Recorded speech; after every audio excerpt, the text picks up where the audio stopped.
കാര്യമില്ല ആ വ്യക്തിയെ. അദ്ദേഹത്തിൻ്റെ അമ്മ മുസ്ലിങ്ങൾ ഉമ്മ എന്ന് പറയും. അദ്ദേഹത്തിൻ്റെ അമ്മ മരിച്ച വിവരം അദ്ദേഹത്തിൻ്റെ തന്നെ ഒരു ഫേസ്ബുക്ക് പോസ്റ്റിൽ നിന്നാണ് ഞാൻ അറിഞ്ഞത്. വീണ്ടും ഒരു ഫേസ്ബുക്ക് പോസ്റ്റൂടെ ആ വിഷയത്തിൽ അദ്ദേഹം ഇട്ടു. രണ്ടും വളരെ ഹൃദയസ്പർശിയായ ഫേസ്ബുക്ക് പോസ്റ്റുകളായിരുന്നു. ആദ്യത്തേത് പ്രത്യേകിച്ചും, രണ്ടാമത്തത് പലർക്കുള്ള മറുപടിയായിരുന്നു. ആദ്യത്തെ ഫേസ്ബുക്ക് പോസ്റ്റിൽ അദ്ദേഹം അമ്മയെ അഭിസംബോധന ചെയ്തുകൊണ്ടാണ് തുടങ്ങുന്നതും അവസാനിപ്പിക്കുന്നതും. അപ്പോഴാണ് ഞാൻ അറിയുന്നത്. അസ്സലാമു അലൈക്കും വറഹ്മത്തുള്ളാഹി വബറകാതുഹു. ഏവർക്കും എൻ്റെ ബ്ലോഗിലേക്ക് ഹൃദ്യമായ സ്വാഗതം. ഞാനിപ്പോൾ ഇത് പറയാനുണ്ടായ കാരണം, ആരിഫ് ഹുസൈൻ തെരുവത്തി എന്നു പേരായ ആ യുക്തിവാദിയുടെ ഉമ്മ മരിച്ചത് നമ്മളെല്ലാവരും അറിഞ്ഞിട്ടുണ്ട്. അത് കൂടുതൽ പറയേണ്ട ആവശ്യങ്ങളൊന്നുമില്ല. കാരണം അത് യൂട്യൂബിലൂടെ തന്നെ സ്വന്തം മകനായ ആരിഫ് ഫേസ്ബുക്ക് പോസ്റ്റ് ഇട്ടു, അല്ലേ? ലോകം മുഴുവനും അത് അറിഞ്ഞു. ഒരു മകൻ്റെ കടപ്പാട് എന്താണെന്നും അതിൽ നിന്ന് ലോകം തിരിച്ചറിഞ്ഞു. ആലോചിച്ച് നോക്കൂ, എത്ര ദ്രോഹിയായ ഒരു ഉമ്മയാണെങ്കിലും അല്ലെങ്കിൽ ഒരു അമ്മയാണെങ്കിലും ആ അമ്മയോട് നോക്കൂ, എല്ലാ നിലക്കും ഇവനെ വളർത്തിക്കൊണ്ട് വലുതായി.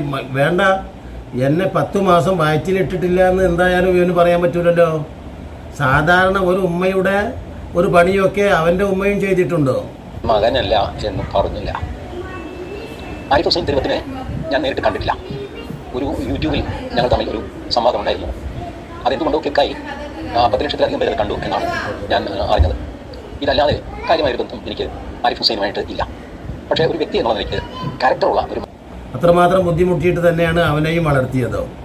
5-6 വയസ്സിന് ശേഷം തന്നെ ആയിരിക്കണമല്ലോ അവൻ വളർന്നു വലുതായിട്ടുണ്ടാവുക. ഈ 5-6 വയസ്സ് വരെയും ആ ഉമ്മ അവനോട് ചെയ്തിട്ടുള്ള പ്രവർത്തനത്തിന് എത്രമാത്രം കടപ്പാട് ആ ഉമ്മയോട് അവനുണ്ട്. അതുപോട്ടെ, ഞാൻ അതല്ല അത്ഭുതം തോന്നുന്നത്.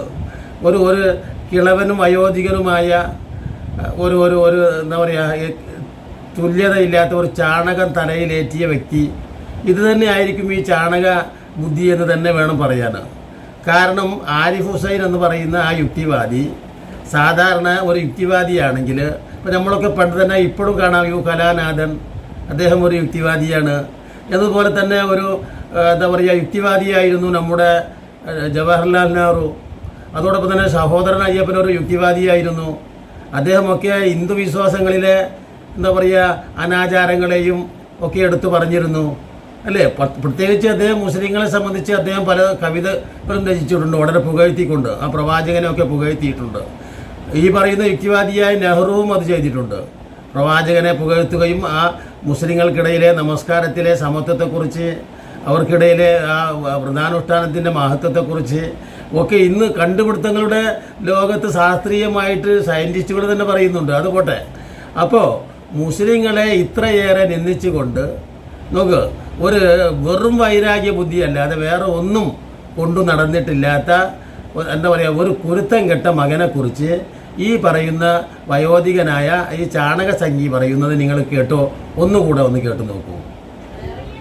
ഹുസൈൻ തെരുവത്തിനെ എല്ലാവർക്കും അറിയാം. ഞാൻ പരിചയപ്പെടുത്തേണ്ട കാര്യമില്ല ആ വ്യക്തിയെ. അദ്ദേഹത്തിൻ്റെ അമ്മ മുസ്ലിങ്ങൾ ഉമ്മ എന്ന് പറയും. അദ്ദേഹത്തിൻ്റെ അമ്മ മരിച്ച വിവരം അദ്ദേഹത്തിൻ്റെ തന്നെ ഒരു ഫേസ്ബുക്ക് പോസ്റ്റിൽ നിന്നാണ് ഞാൻ അറിഞ്ഞത്. ഞാനിത് ആദ്യം വെച്ചത് അതാണ്. ഈ ജീവിതത്തിൽ ഇവൻ്റെ ഭാര്യ മരിച്ചിട്ട് പോലും ഈ പറയുന്ന വയോധികനായ ഈ മോഹൻദാസിൻ്റെ ഭാര്യയും മക്കളും ഒക്കെ എനിക്ക് തോന്നുന്നു പല ദുരന്തങ്ങളും അയാളുടെ ജീവിതത്തിൽ ഉണ്ടായിട്ടുണ്ടാവും. ഏകദേശം ഒരു 75-80 അടുക്കുന്ന പ്രായം അയാളുടെ മുഖഭാവത്തിലും മസിൽ എന്താ പറയുക ബോഡി ലാംഗ്വേജിലുമൊക്കെ നമുക്ക് കാണാൻ കഴിയും. അത്തരത്തിൽ അഥവാ കുഴിയിലേക്ക് കാല് നീട്ടിയിട്ടാണ് ഇരിപ്പെങ്കിലും നമ്മൾ സാധാരണ പറയുന്നത് പോലെ ചത്താലും കോഴിക്കൂടിലേക്കാണ് കുറുക്കൻ്റെ കണ്ണ് എന്നതുപോലെയാണ് ചാകാനിരിക്കുന്ന കൊടിയിലേക്ക് കാല് നീട്ടി വെച്ചിട്ടും ഇയാൾക്ക് വെറുപ്പും വിദ്വേഷവും മുസ്ലിം സമുദായത്തോടാണ്. ആലോചിച്ച് നോക്കണോ, എന്താണ് ഇയാൾക്ക് ഇത്രമാത്രം ഈ മുസ്ലിം സമൂഹത്തോട് വെറുപ്പുണ്ടായത്? 2 കാരണമായിട്ടാണ് ഞാനത് മനസ്സിലാക്കുന്നത്. എന്ന് പറഞ്ഞാൽ, ഒന്ന് അജ്ഞത എന്ന് പറയുക. ഇസ്ലാമിൽ ആയുധം എന്ന് പറയുന്നത് ജിഹാദ് എന്ന് പറയുന്നത് ജാഹിദു ഫില്ലാഹി അക്ക ജിഹാദിഹി എന്ന് പ്രയോഗിക്കുന്നുണ്ട്. ആ പ്രയോഗം യഥാർത്ഥത്തിൽ നിങ്ങൾ വാളുകൊണ്ട് യുദ്ധം ചെയ്യുക എന്നല്ല പറഞ്ഞത്, മറിച്ച് നിങ്ങൾ പേന കൊണ്ട് യുദ്ധം ചെയ്യുക, അഥവാ എഴുത്തും വായനയും. അതാണ് പരിശുദ്ധ ഖുർആന് ആദ്യമായിട്ട് തന്നെ ആ പ്രവാചകന് ഇറാ ഗുഹയിൽ ഇറങ്ങിയ സന്ദേശത്തിൽ ഇഖ്റ ബിസ്മി റബ്ബിക്കല്ലദീ ഖലഖ് എന്ന് പറഞ്ഞിട്ട് പിന്നെ പറയുന്നത് നിന്റെ നാഥൻ്റെ നാമത്തിൽ വായിക്കുക എന്ന് പറഞ്ഞിട്ട് അല്ലമൽ കലം എന്ന് പറയുന്ന വേർഡാണ്. അഥവാ പേനയുടെ പ്രത്യേകതയാണ് ആ അധ്യായത്തിൽ ഉടനീളം. അഥവാ മനുഷ്യന് അറിവില്ലാത്ത കാര്യങ്ങൾ പേന കൊണ്ട് എഴുതുകയും പിന്നീട് അത് വായിക്കുകയും പിന്നീട് പഠിക്കുകയും അങ്ങനെ മനുഷ്യന്മാർ ഉത്ഭുതരായി തീരുകയും ചെയ്യുന്ന ഒരു സംഭവത്തിൻ്റെ ഉദ്ഘോഷണം അഥവാ ഉദ്ഘാടനമാണ് ആ പ്രവാചകന് ഇറാ ഗുഹയിൽ വെച്ച് ദൈവികമായി ലഭിക്കപ്പെട്ടത്. അതുകൊണ്ട് തന്നെയാണ് അതിൻ്റെ പ്രത്യേകത പറഞ്ഞുകൊണ്ടാണ് നിങ്ങൾ ചൈനയിൽ പോയിട്ടായാലും വിദ്യ അഭ്യസിക്കണമെന്ന് പറഞ്ഞത്. കാരണം മനുഷ്യൻ അക്കാലത്ത് ചൈനയിൽ പോയ ആൾ ഉടലോടെ തിരിച്ചു വരുന്ന ഒരവസ്ഥയല്ല. പക്ഷേ അതാണ് യഥാർത്ഥത്തിൽ രക്തസാക്ഷിത്വം, ജിഹാദ്. അപ്പോൾ പേന കൊണ്ട് വിജ്ഞാനമാണ് ഒരു വിശ്വാസിക്ക് ആയുധമെന്ന് പഠിപ്പിച്ചു.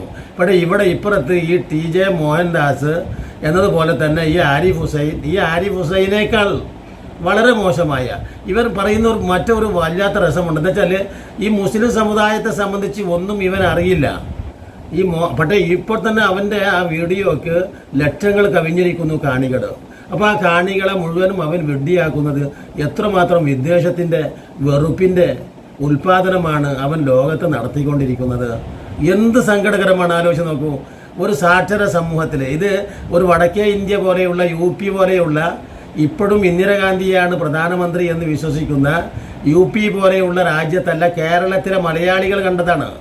അപ്പോൾ ആ മലയാളികളുടെ മനസ്സിലൊക്കെ നിറഞ്ഞു നിൽക്കുന്ന ആ അജ്ഞത, ആ അടിസ്ഥാനപരമായ വിവരമില്ലായ്മ ആലോചിച്ച് നോക്കൂ. അത് മനുഷ്യനെ എത്രമാത്രം മതപ്പതിപ്പിക്കുന്നു എന്നതാണ് ഈ നരാധമനായ ഈ വ്യക്തി കുഴിയിലേക്ക് കാല് നീട്ടിക്കൊണ്ട് പറഞ്ഞുകൊണ്ടിരിക്കുന്നത്. ഇതുകൂടെ നിങ്ങളൊന്ന് കേട്ടു നോക്കൂ. ഇപ്പം കേട്ടില്ലേ നിങ്ങൾ? ഇയാളെ അങ്ങേയറ്റം എന്താ പറയുക, എടുത്തു പറയേണ്ട, ഹൈലൈറ്റ് ചെയ്യേണ്ട ഒരു വാക്കാണത്ര ഈ പറയുന്ന ആരിഫ് ഹുസൈൻ പോസ്റ്റ് ചെയ്തത്. തൻ്റെ ഉമ്മയെ അങ്ങേയറ്റം നിന്ദിച്ച് ഇനി വാക്കുകൾ കൊണ്ട് പറയാനില്ല. എങ്ങനെയാണ് ഒരു വ്യക്തിയെ ലോകത്ത് ഇത്രയേറെ നിന്ദിക്കുക എന്നത് അത് ആരിഫ് ഹുസൈനോട് തന്നെ ചോദിക്കണം. ലോകത്ത് അക്ഷരം പഠിക്കുന്ന ഒരു വ്യക്തിയും ആ വാക്ക് കേട്ടാൽ തീർച്ചയായിട്ടും അവനോടാണ് വെറുപ്പുണ്ടാവുക. ആ ഉമ്മ ഇനി എത്ര മോശപ്പെട്ട ഒരു സ്ത്രീയാണ് എന്ന് ഇരുന്നാൽ പോലും ആ ഉമ്മ മരണത്തിന് ശേഷം, അല്ലേ, നമ്മളെല്ലാവരും ലോകത്ത് മരിച്ചു കഴിഞ്ഞാൽ പിന്നെ ആ വ്യക്തിയെ വളരെ മോശമായിട്ട് പറയാറില്ല. അവൻ ഫേസ്ബുക്ക് പോസ്റ്റ് ഇട്ട്. അപ്പോൾ ഇവൻ പറയുന്നു ഈ 2 പോസ്റ്റുകളുമാണ് ഭയങ്കര ഹൈലൈറ്റ് ചെയ്ത്, അതായത് എന്തുമാത്രം അവനെ വിസ്മയിപ്പിച്ചു കളഞ്ഞു എന്നാണ് പറയുന്നത്. ആലോചിച്ച് നോക്കൂ, എന്താണ് ഈ പോസ്റ്റിൽ ഇത്ര വിസ്മയിപ്പിക്കാനുള്ളത്? പടുകിളവ, നിന്റെ തലമണ്ടയിൽ ചാണകമായതുകൊണ്ട് മാത്രമല്ലേ നിനക്ക് ഇങ്ങനെ തോന്നുന്നത്? എന്തെങ്കിലും രീതിയിലുള്ള ഒരു ബുദ്ധി അല്ലെങ്കിൽ ഒരു അംശം പോലും യുക്തി നിന്റെ തലയിൽ ഉണ്ടായിരുന്നെങ്കിൽ, സാധാരണ രീതിയിൽ എല്ലാ മതക്കാർക്കും ഓരോ മതത്തിൻ്റെ വിശ്വാസവും ശിഷ്ടവുമുണ്ട്. നിന്റെ മതത്തിൽ നീ വിശ്വസിക്കുന്ന ഞാൻ പറയുന്നത്, ഞാൻ ഒരു പ്രായമായ ഒരു വയോധികനെ തീർച്ചയായിട്ടും നീ എന്ന് പറയുന്നത് എനിക്ക് തന്നെ വിഷമം തോന്നുന്നുണ്ട്. പക്ഷേ ഈ നരാധമന് അതിനേക്കാൾ മോശമായ രീതിയിലാണ് ശരിക്ക് വർത്താനം പറയേണ്ടത്. എന്താ വെച്ചാൽ സമൂഹത്തിൽ ഏറ്റവും ശാന്തതയുടെയും സൗമ്യതയുടെയും എന്താ പറയുക മാനുഷിക ഐക്യത്തിൻ്റെയും ഒരു കാലഘട്ടമാണ്. തീർച്ചയായിട്ടും മനുഷ്യർക്കിടയിൽ ഇപ്പോൾ ഈ പറയുന്ന ശ്രീനാരായണ ഗുരുവായാലും ഇല്ലേ, ഇതെല്ലാം മതം. അതോടൊപ്പം തന്നെ ഒട്ടനേകം ശ്രീ യോഗി വൈദ്യന്മാർ അല്ലേ മനുഷ്യത്വത്തെക്കുറിച്ച് പഠിപ്പിക്കുമ്പോൾ ഈ മനുഷ്യർക്കിടയിൽ സ്പർദ്ധ വിതച്ച് വെറുപ്പും പകയും ഉണ്ടാക്കി പരസ്പരം എന്താണ് ആലോചിച്ച് നോക്കൂ. അപ്പുറത്ത് ഒരു ഹിന്ദുവായ സഹോദരൻ്റെ വീട്ടിലത്തെ ഭക്ഷണം ഇവിടുത്തെ സഹോദരനായ മുസ്ലിമിൻ്റെ വീട്ടിലെത്തി, ആ മുസ്ലിമിൻ്റെ വീട്ടിലെത്തത് അപ്പുറത്ത് ഹിന്ദുവിൻ്റെ വീട്ടിലെത്തി. അങ്ങനെ കഴിഞ്ഞുകൂടുന്ന ഈ കേരളത്തിൽ കേവലം കുറഞ്ഞ സമയം കൊണ്ട് ഈ പറയുന്ന വർഗീയ വിഷം തുപ്പുന്ന ഈ കിളവൻ്റെ ആ വാക്കുകൾ കേൾക്കാൻ ഏകദേശം അരമണിക്കൂറോളം ഈ കിളവൻ ഈ വിഷം തുള്ളി ആളുകളെ തെറ്റിദ്ധരിപ്പിക്കുന്നുണ്ടോ? ഞാൻ പറയുന്നില്ലേ, എന്താണ് യഥാർത്ഥത്തിൽ മുസ്ലിമീങ്ങൾ അവരുടെ ആയുധം എന്ന് പറയുന്നത് വിജ്ഞാനമാണ്, പെന്നാണ്, അതാണ്, പേന കൊണ്ടാണ്. അഥവാ അവർ വായിച്ചും എഴുതിയും പഠിക്കേണ്ടവരാണ്. ഇവനാവട്ടെ ഒന്നും അറിയില്ല. ഇനി മാത്രമല്ല, ഇനി ഹിന്ദുമതത്തെക്കുറിച്ച് ഇവൻ അറിയുമോ? ഹിന്ദുമതത്തെക്കുറിച്ച് അറിയുമെങ്കിൽ ഇത്തരത്തിലുള്ള വർത്താനം ഇവൻ പറയുമോ യഥാർത്ഥത്തിൽ? ആലോചിച്ച് നോക്കൂ. അപ്പോൾ ഈ യുക്തിവാദി എന്ന് പറയുന്ന ഈ ആരിഫ് ഹുസൈൻ ഒരു വിശ്വാസി, അഷ്ഹദു അല്ലാ ഇലാഹ ഇല്ലല്ലാഹ് വ അഷ്ഹദു അന്ന മുഹമ്മദ് റസൂലുള്ളാഹ് എന്ന് പറയാതെ അവൻ മുസ്ലിം ആകുന്നില്ല. എന്ന് പറഞ്ഞാൽ ആദ്യം അള്ളാഹുവിനെയും പിന്നീട് അവൻ്റെ റസൂലിനെയും സത്യപ്പെടുത്തി സാക്ഷ്യപ്പെടുത്തി ആ കലിമ ചൊല്ലിയിട്ടാണ് ഇവിടുത്തെ 200 കോടിയിലധികം വരുന്ന മുസ്ലിമീങ്ങളും വിശ്വസിക്കുന്നത്. ആലോചിച്ച് നോക്കൂ, ആ വിശ്വാസ സംഹിതയെ ഇത്രയേറെ നിന്ദിച്ച് അല്ലേ, അങ്ങേയറ്റം വെറുപ്പോട്, അഥവാ അവൻ ആ തള്ളയായതുകൊണ്ടല്ലേ, യഥാർത്ഥത്തിൽ ആ ഉമ്മ ആയതുകൊണ്ടല്ലേ അവനെ ജീവനോടെ അല്ലേ ആ ഉമ്മ തള്ളി പറഞ്ഞു എന്നാണ് സാധാരണ രീതിയിൽ. ആരാടോ നിനക്ക് അറിയുമോ ഞങ്ങളുടെ ദീനിനെ കുറിച്ച്? നീ ചാണകം തലയിൽ പേറി നടക്കുന്ന നിന്റെ മതത്തെക്കുറിച്ച് ഞങ്ങൾക്കും അറിയില്ല, ഞങ്ങളുടെ മതത്തെക്കുറിച്ച് നിനക്കും അറിയില്ലല്ലോ. നിന്റെ മതത്തിൻ്റെ ഉള്ളിൽ നടക്കുന്ന വിശ്വാസപരമായ കാര്യങ്ങളുടെ യുക്തിയില്ലായ്മ ഞങ്ങൾ എന്തിനു ചോദ്യം ചെയ്യണം? ഞങ്ങൾ ആരും ഇന്ന് വരെ ചോദ്യം ചെയ്യാൻ ഇരുന്നിട്ടില്ല. നിങ്ങൾ ഒട്ടനേകം നിങ്ങളുടെ യുക്തിയില്ലായ്മ നിങ്ങളുടെ മതക്കാരോട് തന്നെ ചോദിച്ചാൽ അറിയാം. എന്നിട്ടാണ് നിങ്ങൾക്ക് ഈ പരിശുദ്ധമായ മതത്തിലെ ആ സത്യവാചകം ചൊല്ലിക്കൊണ്ട് മുസ്ലിമായിട്ട് ഒരു മുസ്ലിം അവിടെ നെഞ്ചേറ്റിയിരിക്കുന്നു ആ പ്രവാചകനെ. അതാണ് അഷ്ഹദു അന്ന മുഹമ്മദ് റസൂലുള്ളാഹ് മങ്കാന എന്താ പറയുക, പരിശുദ്ധ പ്രവാചകന്റെ വചനത്താൽ തന്നെ ആ പ്രവാചകൻ പഠിപ്പിക്കുന്നുണ്ട്, ആരെങ്കിലും ഒരാൾ ലാ യൂമിനു അഹദുക്കും അത്ത അകൂന അഹബ്ബ മിൻ വാലിദിഹി വ വലദിഹി വന്നാസി അജ്മഈൻ എന്ന് പറഞ്ഞാൽ സ്വന്തം മാതാപിതാക്കളെക്കാളും മക്കളെക്കാളും ആ പ്രവാചകനെ സ്നേഹിച്ചു കൊണ്ടല്ലാതെ ഒരു വിശ്വാസിക്കും മൂമിനാവാൻ പറ്റില്ല. അതിൻ്റെ അടിസ്ഥാനത്തിൽ 24 മണിക്കൂറും തമ്മാടിത്തരങ്ങൾ, അഥവാ ഒരു പ്രവാചകനെ സംബന്ധിച്ച് ഇത്രയേറെ നിന്ദ്യവുമായ വാക്കുകൾ കണ്ടാൽ ഒരിക്കലും ഈ പ്രവാചകനോട് ഇവന് എന്തിനാണ് ഇത്ര വെറുപ്പ്? നമുക്കത് മനസ്സിലാകുന്നില്ല. ലോകത്ത് എത്ര പ്രവാചകന്മാർ അല്ലെങ്കിൽ വിശ്വാസങ്ങളുണ്ട്. ഈ ഒരു മതത്തിൻ്റെ അനുയായി എന്ന് പറയുകയും എന്നിട്ട് ആ മതത്തിൻ്റെ ലീഡറായി നെഞ്ചേറ്റിയിട്ടുള്ള വിശ്വാസികളെ പ്രകോപിപ്പിക്കുമാറും ഇവിടുത്തെ മുസ്ലിമീങ്ങളായതുകൊണ്ടല്ലേ യഥാർത്ഥത്തിൽ? നിങ്ങളൊന്ന് ആലോചിച്ച് നോക്കും, വടക്കേ ഇന്ത്യയിൽ അല്ലേ നമ്മൾ കണ്ടിട്ടുണ്ട് ഒട്ടനേകം മുസ്ലിമീങ്ങളായ ഒറ്റ പേരിൽ അവരെ എന്തുമാത്രമാണ് ഈ ആസിഫയെ അല്ലെ കാശ്മീരിൽ കൊണ്ടുപോയിട്ട് ആ ആസിഫ എന്ന പെൺകുട്ടി അനുഭവിച്ച പ്രയാസങ്ങൾ ആരാണ് ആ പ്രയാസപ്പെടുത്തിയത്? അതോടൊപ്പം തന്നെ ഒട്ടനേകം ഭ്രൂണത്തെ ഇല്ലാതാക്കിയത് യഥാർത്ഥത്തിൽ വടക്കേ ഇന്ത്യയിൽ ആരാണ്? അതോടൊപ്പം തന്നെ ഒട്ടനേകം തുല്യതയില്ലാത്ത അധർമ്മങ്ങൾ ഇന്നും പശുവിൻ്റെ പേരിലായാലും അതല്ലെങ്കിൽ ജാതിയുടെ പേരിലായാലും മറ്റു എല്ലാത്തിൻ്റെ പേരിലായാലും പാർട്ടിയുടെ പേരിലായാലും എത്രയെത്ര മനുഷ്യാവകാശ ദംശനങ്ങളാണ് ഈ ഹിന്ദു വിഭാഗത്തെ പ്രചോദിപ്പിച്ചുകൊണ്ട് നോക്കൂ നടത്തിക്കൊണ്ട്. ഇനിയിപ്പോൾ വടക്കേ ഇന്ത്യ പോലെ ഈ കേരളവും ആക്കി തീർക്കാൻ എത്രയും പെട്ടെന്ന് ശ്രമിച്ചുകൊണ്ടിരിക്കുകയാണ് ഈ വയോധികൻ. അതാണ് ഈ നരാധമൻ ഇപ്പോഴും അവൻ്റെ വാക്കുകൾ നിങ്ങൾ ആലോചിച്ച് നോക്കൂ. ഒരിക്കൽ പോലും അംഗീകരിക്കാൻ കഴിയാത്ത ഈ മാത്രമല്ല യഥാർത്ഥത്തിൽ യുക്തിവാദി എന്ന് പറയുന്നത് ഞാൻ നേരത്തെ പറഞ്ഞതുപോലെ സഹോദരൻ അയ്യപ്പനെ പോലെ നെഹ്റുവിനെ പോലെയൊക്കെയുള്ള യുക്തിവാദികൾ ഉണ്ടായിരുന്നു. അവരൊക്കെ ഇങ്ങനെയായിരുന്നു. ഏതെങ്കിലും ഒരു മതത്തെ മാത്രം ടാർഗറ്റ് ചെയ്ത് അവരെ പ്രകോപിപ്പിച്ച് നോക്കൂ, അവരെ വിഷമിപ്പിച്ച് നോക്കൂ, അവരുടെ കണ്ണിലെ കൃഷ്ണമണി അവർക്കറിയാം ആ പ്രവാചകനെ അവർ സ്നേഹിക്കുന്നുണ്ട്. അതുകൊണ്ട് ആ ഏറ്റവും സ്നേഹഭാചനത്തെ തെറി പറഞ്ഞാൽ അങ്ങേയറ്റം നിന്ദിച്ച് പറഞ്ഞാൽ അവർ പ്രകോപിതരാകും. പക്ഷേ ഇതുവരെയും എവിടെയെങ്കിലും ഒരു മുസ്ലിം പ്രകോപിതനായിട്ടുണ്ടോ? എന്തുകൊണ്ടാണ്? അവർ പഠിച്ചിട്ടുള്ള, അവർ പേന കൊണ്ട് പഠിച്ചെടുത്ത, അത് വായിച്ചു പഠിച്ച, ചൈനയിലാണെങ്കിലും നിങ്ങൾ വിജ്ഞാനം പഠിക്കൂ, അതാണ് ഒരു വിശ്വാസിയുടെ ആയുധമെന്ന് പഠിപ്പിച്ച ആ മുഹമ്മദ് നബിയുടെ അനുയായികൾ ക്ഷമാശീലരാണ്. അല്ല എന്നുണ്ടെങ്കിൽ ഇവിടെ എന്തായിത്തീരും? നമുക്കൊക്കെ അറിയാം.